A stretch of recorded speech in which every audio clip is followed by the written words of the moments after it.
Hello, everyone. Welcome to the Bipartisan Policy Center. We are hosting this event today with a distinguished panel of guests. We're very excited today to talk about the opportunities in U.S. offshore wind. My name is Leslie Jantarasimi. I'm the Managing Director for the Energy Program at BPC, and we will dive right in. There is so much interesting stuff happening today. Just last night, the Senate took a very important step towards a bipartisan infrastructure framework that does include a number of provisions that are relevant to the offshore wind industry in this country. And I think, we're going to talk a lot today just about the opportunities here and where we see the tipping points for the industry. And so let me just dive right in with some introductions. Our first guest today is David J. Hayes, Special Assistant to the President for Climate Policy. He's a senior member of National Climate Advisor Gina McCarthy's White House team. And David was most recently Executive Director of the State Energy and Environmental Impact Center at the NYU School of Law, and previously served under Presidents Barack Obama and Bill Clinton as Deputy Secretary and Chief Operating Officer at the Department of Interior. We are also joined today by Bobby Jindal, who served 2 terms as Governor of Louisiana and also represented the state as a member of the U.S. House of Representatives and chairman of the Republican Governors Association. Governor Jindal served in the George W. Bush administration as Assistant Secretary of the U.S. Department of Health and Human Services and has held numerous advisory and board leadership roles for healthcare, pharmaceutical, manufacturing, and information technology companies. And he's currently an operating advisor for Ares Management and serves on the board of Hornbeck Offshore Services. And our final guest today is Bill White, Vice President and Head of U.S. Offshore Wind at Avangrid Renewables, one of the leading providers of clean renewable power in the U.S. And prior to this, Bill spent the better part of a decade in Massachusetts state government developing their offshore wind market, including transmission planning, supply chain, workforce development efforts, as well as the New Bedford Marine Commerce Terminal, a first in the nation facility designed specifically for offshore wind. So I'd love to hear more about that. So just introductory thoughts from all of you. David, I'll start with you. The U.S. really is poised to make major investments in infrastructure to address climate and energy goals. And the Biden administration has also set a very ambitious target for deploying 30 gigawatts of offshore wind in this country by 2030. Only 9 years away. It's obviously no small task. A lot of questions around sectors and stakeholder groups, from fishing to electricity grid modernization, marine vessels and ports and transmission. I mean, the list really goes on. So can you describe what you're thinking and the Biden administration is thinking around how to prioritize these actions, and how does this align towards that 30 gigawatt goal? Thanks, Leslie, and thanks so much for having me. And I'm excited to be joined by Bill and Governor Jindal as well. So this is a huge priority for the Biden administration. Obviously, the president talks about climate as one of the 4 primary crises that our nation is facing. And where there's crises, there's opportunities. And offshore wind provides an enormous opportunity to help shift our economy to a clean energy economy. The groundwork was laid in the Obama administration when we learned from the Cape Wind experience and needed to find places in the offshore that were deconflicted from obvious serious conflicts, particularly with the fishing industry, but also with many other users of the oceans. And wind energy areas were set up in the Obama administration. The last administration was not keen on wind energy, but we are. And we're moving out in a very big way. And your question raises the point, how do we work with all the constituencies involved with the enormous challenge around creating essentially a whole new industry?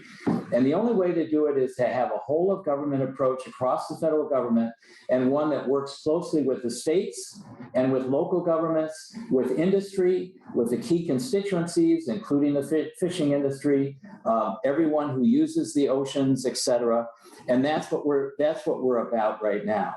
It's very exciting for a number of reasons. In the Northeast, many of the states have very ambitious clean energy goals. and the opportunity to have a natural resource right off their coasts to provide clean energy through an offshore new offshore industry is manna from heaven, if you will. And the opportunities for the economic growth associated with the literally billions of dollars that will go into this new industry, the new factories that will have to be built in ports that need those jobs, and they're going to be good jobs, and then the upstream supply chain opportunities for the steel and the other materials needed, and the ships needed. We already have a big ship being built in Texas by Dominion Energy that will service this industry, using hundreds of tons of American steel. So it's a tremendous opportunity. We're moving out across the agencies. The primary permitting agency is the Department of Commerce, the Bureau of Ocean Energy Management. We're going to be on track for 30 gigawatts by 2030 and 80,000 jobs. Already, there have been 1.7 million acres of offshore acres that have been leased. There are 17 commercial leases in the Atlantic already. I can go through more statistics. The first commercial green light has been put for Vineyard Wind. We've got others in the hopper. Plus, importantly, we're looking at the Gulf of Mexico also as an opportunity. We're looking at California as an opportunity. In fact, yesterday it was a very important announcement about 2 big areas in California that will be coming online for commercial opportunities. And today, there's an announcement about North Carolina and the first notice of intent for the first major offshore wind project in North Carolina. So it's a beehive of activity. It's a top priority of the president and of Gina McCarthy and our climate office here in the White House. Thanks, David. Governor Jindal, we just heard a ton of activity happening sort of all across the nation. We're really seeing a number of states that are led by both Republican and Democratic governors really leaning into this offshore wind opportunity. So what do you think is motivating these kind of first mover states, and how do you think about the commercial opportunities that are presented by U.S. offshore wind, particularly, coming from Louisiana that has such substantial expertise in ocean energy infrastructure? Well, thank you, Leslie. It's great to join you today. I was thrilled to hear David mention the Gulf Coast. It's also a pleasure to join David and Bill as well. Look, 3 points. One, this reminds me a lot of the most recent energy innovation revolution you saw over 10 years ago. You saw a large investment in the shale gas revolution, the fracking revolution, the price of natural gas, and also increased supplies. You saw states also compete, develop their shale gas assets. And it was interesting. You saw billions of dollars of economic activity, not just in traditional states like Louisiana and Texas, but you also saw in states like Ohio, Pennsylvania, and North Dakota, obviously, added tremendous economic activity. When you had that affordable and cleaner energy, it also unlocked tens of billions of dollars in downstream investment. So what we saw was not just economic activity around energy exploration, we saw activity around things like fertilizers, steel plants, and other facilities that use natural gas not only as a power source, but as a feedstock. And so what you saw was that states originally competed for the direct energy jobs, and then were competing for the downstream jobs. I think you're beginning to see the same thing with offshore wind and other renewable energy as well. States are absolutely competing and eager to get those direct energy jobs. They want the fabrication jobs, they want the shipyards, the port investments, they want the installation jobs. But the offshore renewable energy, it's not just the temporary construction jobs. A lot of these states are also competing for that secondary downstream investment. So you think about companies building data centers that are huge users of energy. Increasingly, ESG concerns are a concern for investors, shareholders, customers, workers. And so you've got companies saying, look, we want to locate data intensive units, and first data centers will probably be the tip of the spear, but you're going to see other industries want to locate where you've got clean, affordable, reliable energy. And so I think states are competing not only for the direct energy jobs, but also those downstream investment, the secondary investment as well. And those data centers are only the start of it. I think you'll see other companies want to locate where they can get that affordable energy. Third and final point I'd make is that, look, across this country, we've got an incredible investment already in infrastructure when it comes to producing energy. And my hope is that, and I know the BPC report mentions investments and incentives to help convert some of those workforces, companies, assets into the production of renewable energy. And I know I know that the Biden administration is very interested in that. I know David has talked about that as well. And so, for example, we've got shipyards, we've got fabrication shops, we've got Jones Act vessels, you've got technical training colleges that have all been geared towards the production of conventional energy. And my hope is that as a country, we will find ways to convert those industries and workforces into renewable energy. You mentioned at the beginning, I sit on the board of the Hornbeck Offshore Services. Just as one example, we operate large vessels in support of the oil and gas industry. Those are great assets that can be easily used, and we are looking at using some of them to support the wind industry as well. I think it's a great thing to see the states compete for this. It's the way that it should work in the United States. You've got states competing for economic opportunities for their workers, their residents. I think you'll see them compete for direct energy, but also the secondary, the downstream investment as well. And I think that can be a great win-win for our workers across the country. But I was thrilled to hear David talk about the Gulf Coast. I know that they've released an RFI for interest in the Gulf Coast. As a resident of the Gulf Coast, I'm very excited to see that.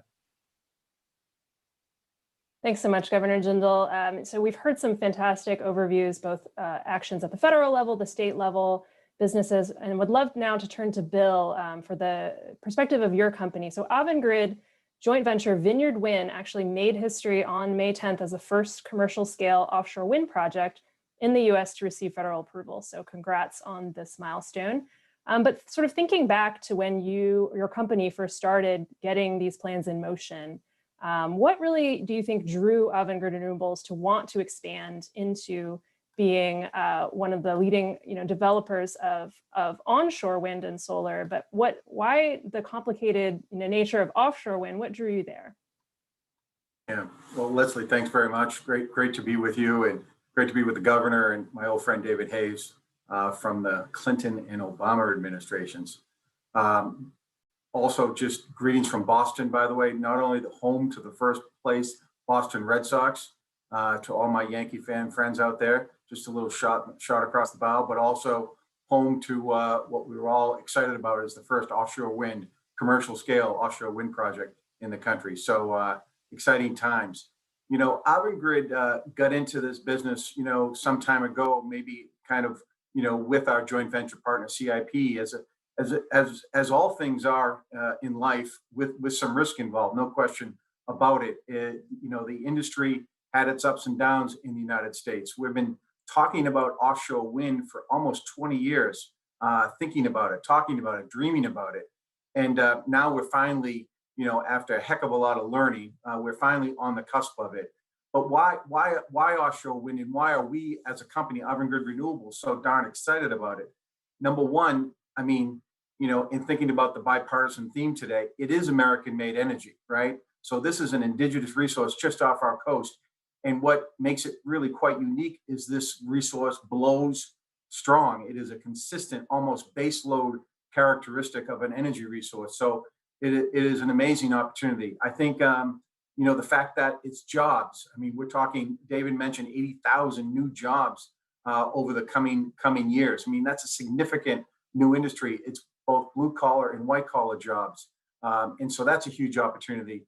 And then, climate change. I think, this consensus of climate change, particularly in the United States during these last several months with all of the action on the weather front, I think is kind of bringing this need to address climate change into greater and greater focus. So I think for all those reasons, and then maybe a quick final one, and that is cost. We have, cost has always been probably the most concerning issue. Sure, we have issues and challenges with a variety of fronts, but I think many folks along the East Coast and across the country were kind of interested in offshore wind. It was kind of an exciting and attractive, but geez, it was going to be so darn expensive. Can we really do it?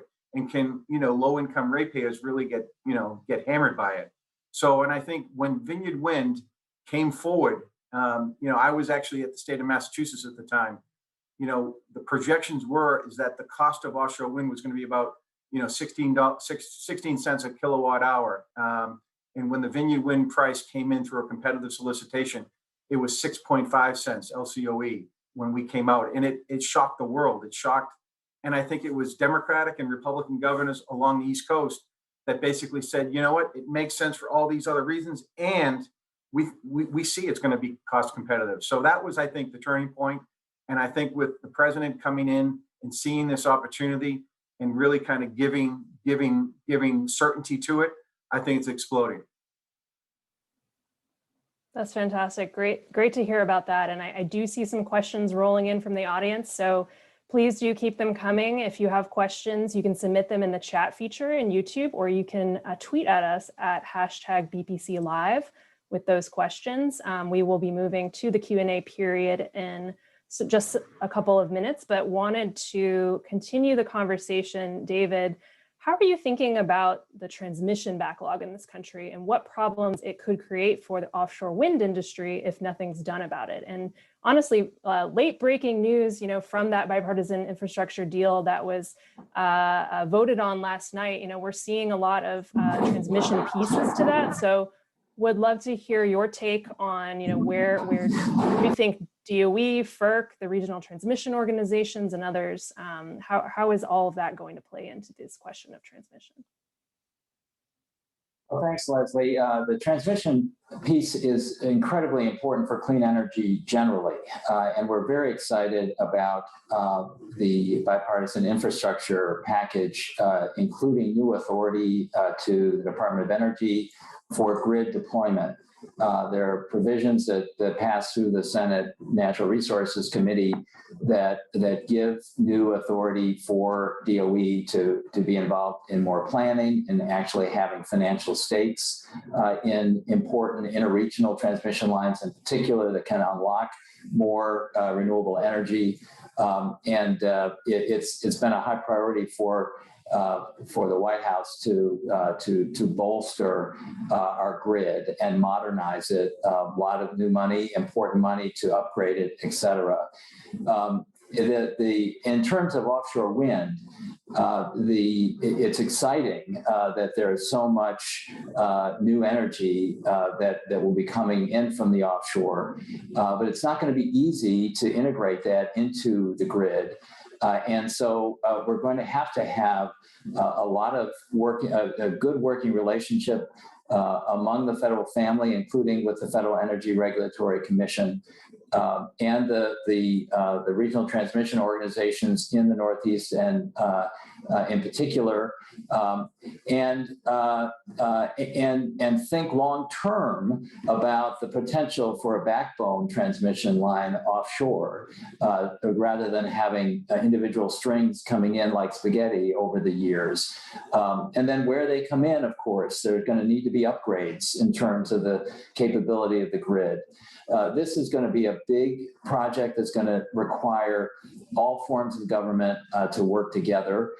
We actually have an interagency working group already here at the federal level, reaching out through the Department of the Interior and the Department of Energy together to begin talking about what's going to be needed and how the federal government can help work with states, which are the traditional leads here in terms of electric infrastructure. So and this is, we have to think for the long term. We have to recognize that we are going to have an enormous industry by 2030. And how can we put the infrastructure in place now that will enable that growth, that will provide the certainty needed for the industries to make the investment? And I think it's a perfect case example for the importance of passing the bipartisan infrastructure legislation that is going through. It's an area that we've neglected too long in our country. And if we're going to transition to clean energy and modernize our energy system and make it more efficient, we have to invest in it. And offshore wind is certainly going to be an area where I'm hoping we can bring everybody together and make smart decisions and smart investments. David, I love hearing those themes of what you're saying about federal to state coordination and ensuring that those lines of communication, it's something that we also recognized in our BPC recommendations for offshore wind. And speaking of recommendations, Governor Jindal, you are actually co-chairing another BPC infrastructure-related task force that recently, talked about recommendations for bigger, bolder thinking.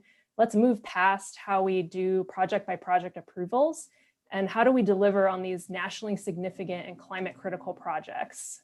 And so it does seem to us at BPC that offshore wind really checks both of these boxes for nationally significant and climate critical. So what insights, from that task force process do you have on how to balance faster delivery of big infrastructure projects like offshore wind with also addressing the environmental and local community concerns?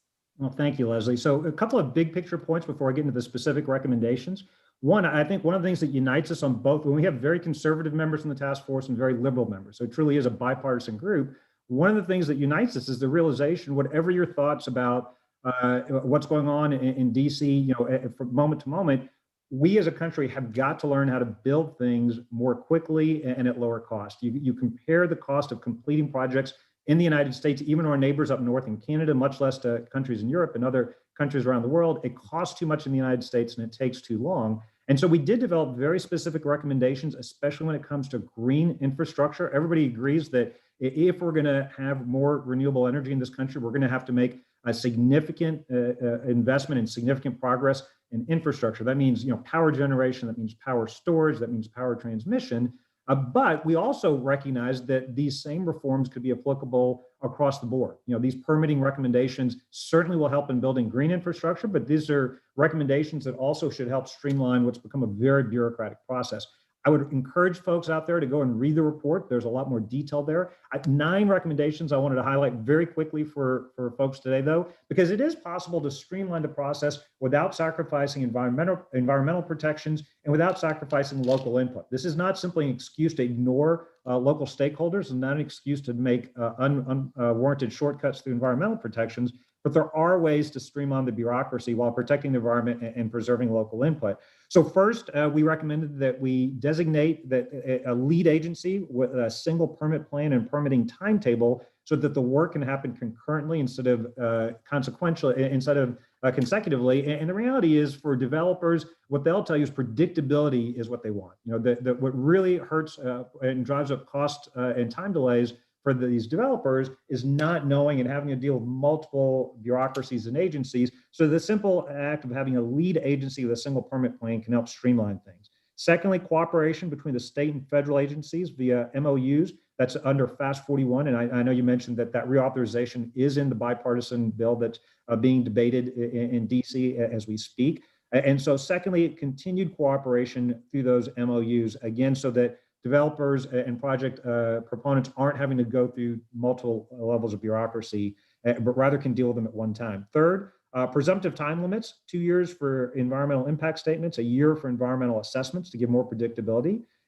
Fourth, expanding NEPA pilots to allow states with strong environmental laws to assume federal NEPA responsibilities. As a former governor, I wasn't the federal governor, I was a congressman, as a former governor, I strongly advocate this kind of federalism, where the federal government saying, yes, we trust states, you don't have to micromanage or look over their shoulders. Fifth, the use of categorical exclusions to exclude certain activities from detailed NEPA review. We had an earlier discussion with some folks in the private sector that had additional suggestions for broadening the use of categorical exclusions, whether it's for smaller projects, certain types of green projects, but broadening the use of these exclusions. Sixth, allowing applicants to prepare environmental documents in cooperation with the agencies. There has to be transparency when that happens, but at least partnering with them so that we're not duplicating that expertise. Seventh, early engagement with the public. So that happens at the front end of a project rather than in the middle or at the end of a project after a lot of money and time and effort's been invested. Eighth, user fees to accelerate coordinated reviews to make sure the agencies have the resources they need to properly and quickly process these permits and applications. And then finally, the use of energy corridors. You may recall these were first included in 2005 legislation. They've been used for the siting of pipelines on federal lands, but use of energy corridors for green infrastructure. For example, CO2 pipelines, renewable energy, high voltage transmission to get around some of the NIMBY and the other concerns. Now, the report has got many more other detailed recommendations. I'm not doing justice to the entire report, but as 9 specific things that we identified that could help both speed up the approvals of these projects that everybody agrees are going to have to be built on a large scale at a lower cost without sacrificing environmental protections while still preserving the opportunity for local input. And I want to emphasize, it's very important. Everybody on the task force agreed, we do want communities' voices to be heard. This is not about overruling the interest of local communities, but rather giving them an opportunity to have their voices heard in a way that's predictable, and at least we get to a quick yes or no for project developers and proponents, rather than these processes dragging out endlessly. Thanks, Governor. That was a great overview. And Bill, we'd love to hear from Avangrid and Vineyard Wind's experience now. You're really, this project was the groundbreaker from the federal offshore wind permitting process. So can you talk about where you see lessons learned from that experience? What kind of forward momentum now will the industry have? Yeah. Well, I think the momentum now is finally significant. I do want to just maybe take people back to the beginnings and the origins of really this Vineyard Wind project. I've heard sometimes people call it fast tracked. This actually started in 2009 when it was actually Governor Deval Patrick who actually reached out to David's then boss, Ken Salazar at the Department of Interior and said, we'd like to have a task force. We'd like to kind of talk about this offshore wind opportunity. Again, we were learning from our European friends, and we convened our federal friends, all the federal agencies. We brought together the tribes, the fishermen, and really the local communities, and we brought them to a table. Actually, in the days when we actually could be around a table, and it was an enormous table. Let me just tell you, the first meetings that we had, and so this is really how this began, through kind of a very intensive, engaged stakeholder process that I was a part of, actually from the state side, and now on obviously the business side of it. But this has been a heck of a long process. It wasn't really until 2018 when this project actually submitted its permit to the federal government that it really started to accelerate. So it was almost a 10-year stakeholder experience before we actually submitted the permit. Everyone is probably aware of the starts and stops that we've experienced in this project, but this is probably the most studied energy project in the country right now, and we're pretty honored and thrilled that it is finally moving forward, going forward. I think as far as the lesson learned, I really kind of defer to our federal friends, but I think what the president has articulated in this commitment to really identify this area of permitting as a real significant bottleneck, shall we say, and really putting the resources there, the professionals at the Bureau of Ocean Energy Management, the career staffers, they are skilled and very passionate at what they do, and very regimented in the processes that they follow. But they do need more resources. I'm happy to hear that that they are getting additional support from their interagency friends at, whether it's the Army Corps of Engineers or Gina Raimondo's shop at the Department of Commerce. So all of that is kind of moving forward now. There's a commitment to permit, I believe, 16 or 17 projects just in the next 4 years. That is critical. I think there's a lot of, we don't have to start from scratch on every single project. We kind of know the environmental impacts. We've studied it. I think we'll be studying these projects as they move forward. We're learning from our partners in Europe about the impacts. And I think all systems will go to really kind of move this industry forward thoughtfully, but with now some confidence that we can build projects, we can protect the environment, and we can create a hell of a lot of jobs. David, do you want to jump in on that? I do. And Bill was there, as was I, in the watching Cape Wind and the challenges there. And the recognition was we have to do things differently. And as the first mover, Vineyard Wind has had a long slog. Congratulations to Avangrid and the whole team at Vineyard Wind.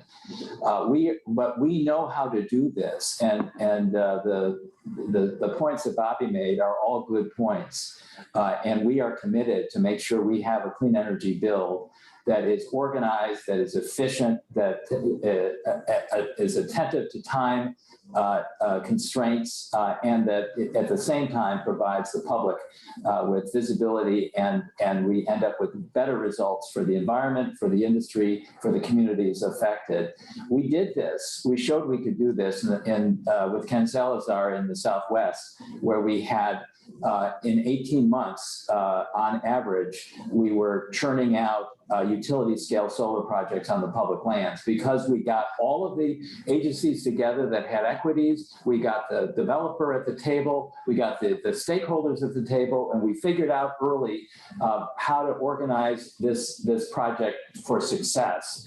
And then we moved out. And the tools that we use for that process, Congress on a bipartisan basis incorporated into the FAST-41 Act in 2017 and established the Federal Permitting Improvement Steering Council, which creates a dashboard with expectations and allows the public to see how it's moving. It requires the agencies to all work together in the beginning, the same playbook. Now it's in law. And we have a new tool in the federal government to use it, and the early offshore wind projects are going into what we call FIPSI, and with the full support of the administration. We just have a new director now for that, and we're doing troubleshooting. We're having out of the White House every 2 weeks interagency discussions on what's happening on offshore wind. If there are bottlenecks, how do we solve them? How do we make sure Commerce and Interior in particular are joined at the hip? What about the supply chain issues? We're talking about the need for more Jones Act compliant vessels. And so the way these things happen, as the governor knows, is not by sitting back and waiting for the problems to surface, but to anticipate them, to troubleshoot them, and to move forward. And we are going to be very transparent for these 17 commercial leases that already are in place as we move through the permitting process. We're going to expect that once these things go into that review, 2 years later, they're going to come out with a result. It's not going to be easy, but we're going to put everything we can behind it to make it happen. It does require the companies to help out on the upfront side, and for everyone to be working with the major constituency groups on the upfront side as well, including the fishing industry in particular. And we're committed to do that. And we're delighted to have former Governor Raimondo, a veteran with Block Island and a committed champion for offshore wind over at NOAA and the Commerce Department to work with the Interior folks, as well as DOE and DOT, and even the Department of Defense, which helped us out in California to open the way for offshore wind off the Central Coast. David, thanks for those insights. We have about 15 minutes left in this event, so I'm going to transition to questions that have been rolling in from our audience. And it touches on the themes that you and Bill both mentioned around supply chains. Kevin asks, how can, for everyone here on the panel, how can we accelerate the development of a robust domestic offshore wind supply chain, producing primary metals, manufacturing components, and the services? So, Governor, why don't we start with you?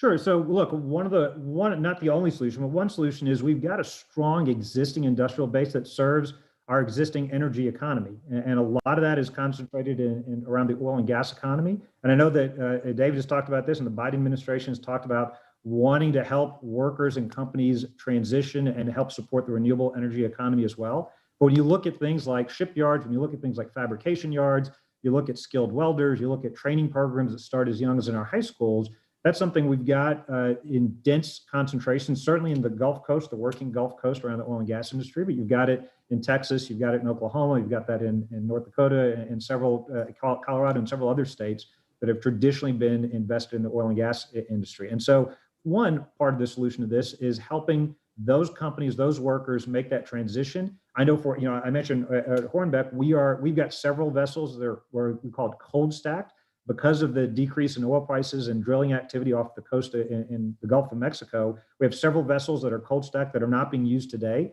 It was so prohibitively expensive to build those vessels from scratch. You're not going to see enough vessels built quickly enough. And so things like federal incentives, tax incentives to convert some of those vessels and put American mariners back to work and get them out there. One of the bottlenecks will be skilled workers. And the longer for example, just taking the example of mariners, the longer they're not employed, the harder it is going to be to find them when you need them to go service. For example, we've been talking a lot about offshore wind, but then secondly, we are going to have to create new supply chains. And one of the things that concerns me greatly would be, as we have just now recently become energy self-sufficient, we should not create a new dependency on countries that don't sometimes have America's best interests at heart. So you look at some of these minerals, these rare minerals, some of these are concentrated either in China's direct control or indirect control. So I think it is important that we have a national strategy. And again, I think there's bipartisan support both in the administration and Congress to make sure that we have a national strategy to secure reliable access to those minerals and to those mining operations here domestically. So one part of the solution is incentives, training to help convert some of the existing infrastructure we've got already servicing our oil and gas. But secondly, I think we've got to be intentional. We don't want to wake up. Again, it took us decades to become relatively energy independent after the shale revolution. Let's not throw away that independence and all of a sudden wake up years from now becoming dependent on other countries, whether it's for the manufacture of solar panels or whether it's for these rare minerals. And again, I think there would be bipartisan support to help ensure. And now we've got to do it. It's great that there's bipartisan support. Now we actually have to go execute those plans to make sure that we don't become dependent on these countries again. Thanks, Governor. Bill, do you have any follow-ups on the supply chain questions and thoughts on policy mechanisms? Yeah, just briefly. I mean, what maybe is almost the untold story of the offshore wind industry is that, I think there's been a hell of a lot of folks really ready to go and exploring exactly where they could put down roots. But there was always that uncertainty of whether this industry was really going to be real. And I think now what you're seeing really with the leadership of the president is that, companies are putting down roots. So, one of the major components of an offshore wind turbine is the foundation. We call one of the structures a monopile. And the leading European monopile company is set up roots in Paulsboro, New Jersey. They are going to be building those components in the years ahead. A major commitment to investment. There's already a tower manufacturer already locating in upstate New York, actually along the Hudson River near Albany, that is going to locate. And I think you're going to see this acceleration now that these projects are finally getting in the water, shall we say, led by the Vineyard Wind Project, which will begin construction later this year, if you can believe it. I mean, we've been pontificating and whistling Dixie here for so long, but once I think this starts to accelerate and folks can actually see the activity, I think it's going to accelerate beyond people's imagination. David, thoughts on? Of course, here, I think the supply chain side of this is perhaps the most exciting because it's going to stretch back into throughout all of our states, not just the coastal states. And I'll just say that these new wind turbines are so huge, they cannot be imported. They need to be manufactured here. And they will be manufactured here. And it's going to be a new manufacturing industry that's going to need supplies from stem to stern to keep the nautical thing going here. Bobby mentioned the labor side of this and the needs, the opportunities it will provide. We're going to need to have help with that. And I want to give a shout out to Vineyard Wind. We had an event a week or so ago in New Bedford that National Climate Advisor Gina McCarthy was on hand for. It was the signing of a project labor agreement for the Vineyard Wind project, where labor unions are going to help train through new apprenticeships and provide opportunities for well-paying jobs in this industry. It's very, very exciting. And finally, I'll endorse Bobby's point about critical minerals. The president has issued a critical minerals strategy document that recognizes the importance of having a good, solid supply chain with as much domestic production as possible of critical minerals, with an attention, obviously, on the environmental side as well, to make sure we do it in the right way. And the White House is very focused on that piece as well. So this is such a good news story, but it's going to require continued attention to make sure that Made in America is the label on the offshore wind industry. And there's certainly going to be a need for transition here to some extent and to learn from the Europeans. But it's going to be an American industry, and we're excited about that. Thanks, David. I'm hearing a lot of excitement about the kind of promise and possibility for offshore wind. I just wanted to flag a question from Bill in our audience about the possibility for offshore wind integration with green hydrogen production. We see some of this being talked about in Europe. So Bill, I don't know if that's something that your company is also thinking about. Yeah, just one before I dive into hydrogen. I was going to actually possibly even disagree with the great David Hayes for a second. When we were talking about, I agreed with everything he said, but I was getting a little bit nervous. And he then said, but we need to have a transition. We need to have a transition in order to start this industry up. I think this industry gets it. We know where our bread is buttered. We know that we are being enabled by states who are establishing mandates, and the federal government who is doing the site control and the permitting. We totally get that. And I think we're a mix of Americans and Europeans and others that are driving this industry forward. But I also get sometimes a little bit afraid that, we want it today and it has to be all American. I mean, we are using General Electric for our first turbine, an American company. However, the turbine is built in France. And people will say, well, Bill, why aren't you using a US built turbine? And they, want to stomp their head. And God love them, but there's no such thing yet as a US offshore wind turbine right now in the United States. Will that eventually happen? Yes, but it's not going to happen tomorrow. The same point on vessels. The Jones Act is a critical issue. We're very well aware of it. We get it. And as I think both the governor and David said, already vessels, including what they call this wind turbine installation vessel, they really only exist in Europe, but they're the critical component to actually install the turbine into the water. Those vessels they're not yet here, shall we say, but Dominion is already building one in Brownsville, Texas, next door to the governor's home state. And so that's a $500 million investment, by the way. Never mind just the jobs that are created by the construction of that vessel, but then the American crews that are going to service that vessel. So I guess my only message on that front is that this is going to take some time. And if we basically put a mandate in, and say, I'm sorry, you can't have any flexibility, I think that could hurt the industry going forward. All right. Sorry I took too long, but on hydrogen, we're fired up about hydrogen. Avangrid Renewables and the Avangrid company has actually just responded to the Department of Energy and Secretary Granholm's request for information on hydrogen projects. We are looking very much at that as an opportunity. Our parent company is Iberdrola, who has actually been leading on hydrogen in Europe, and so it is definitely has our attention. A lot of people want to kind of say, well, it's going to be too expensive, but again, that's what they said about offshore wind, and the industry has driven that cost down. And I think with the right amount of incentives and support, we can do the same for hydrogen. Thank you all. Any final words from David and Governor Jindal before we wrap up today?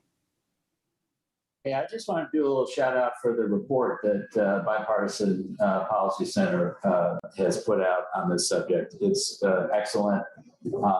I know that Leslie, you were behind this along with my longtime friend Julie Anderson and others, and we appreciate your spending time and attention on this issue. It truly is a bipartisan issue, and it represents such a wonderful opportunity for all of us. So thank you for the attention that you're giving to putting on this program. I would just say real quickly, I want to thank the BPC staff. I think they've done a tremendous job, and I would encourage people to read the report. I do think there's an opportunity to find bipartisan agreement here on the need to build in America things more quickly and more cost effectively. Now, look, there's some very real challenges. We've got to make sure, and we didn't get to all the questions. I know there were some questions about reliability.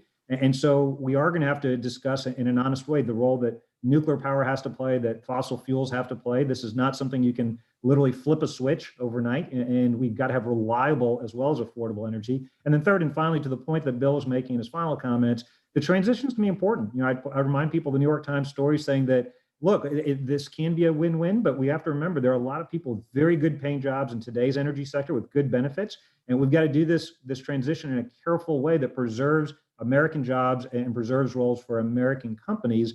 That's important for national security. It's important for the economy as well. And I know that we all agree on the importance of that. But having said all that, there are real challenges. This isn't easy. There are also opportunities to find bipartisan agreement in a very polarized environment and on a very, very important topic. So again, I just want to close with thanking the BPC folks. I think anybody that wants to learn more, please do go look at the report. I gave a very brief summary, but there's a lot more details to be found in the report.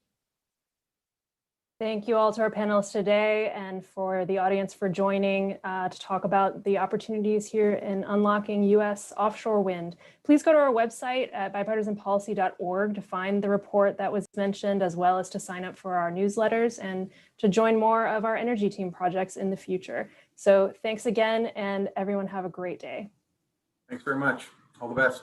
Thanks, Governor. Thanks, David. Great job, Leslie.